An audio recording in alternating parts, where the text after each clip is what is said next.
Erba' uffiċjali ta' Identity Malta u persuna oħra tresqu l-qorti akkużati b'tixħim. Dawn il-5 persuni deru quddiem il-Maġistrat Audrey Demikoli wara ġimgħat ta' investigazzjoni intensiva min-naħa tal-Pulizija.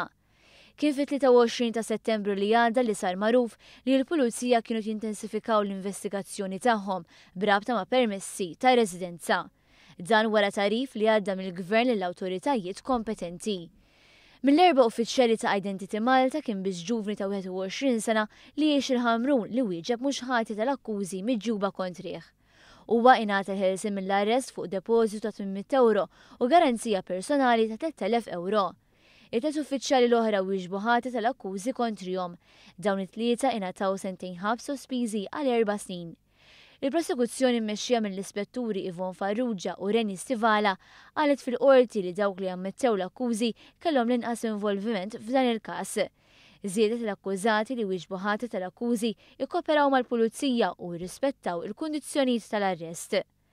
Ir-raġel ieħor li għandu 28 sena u li jaħdem bħala bejjieħ tal-Monti wieġeb mhux ħati. Fil-qorti dan ir-raġel kien deskritt bħala go-between biex seħħew l-abbużi. Huwa ingħata ħelsien mill-arrest fuq depożitu ta' 800 euro u garanzija personali ta' 3000 euro.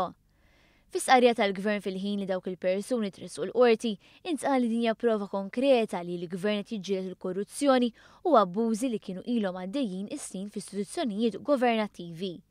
Kien biss fl-aħħar xhur wara bidliet f'Identity Malta li dan ir-rekit inqabad. Il-Gvern ringrazzja l kull min ikkopera mal-awtoritajiet biex inqabad dan il-ċirku u l-istituzzjonijiet li ħadmu b'serjetà biex ikissru dak li kien ilu għaddej is-snin. Żied li l-ħidma kontra l-korruzzjoni li ilha għaddejja is-snin se tkompli.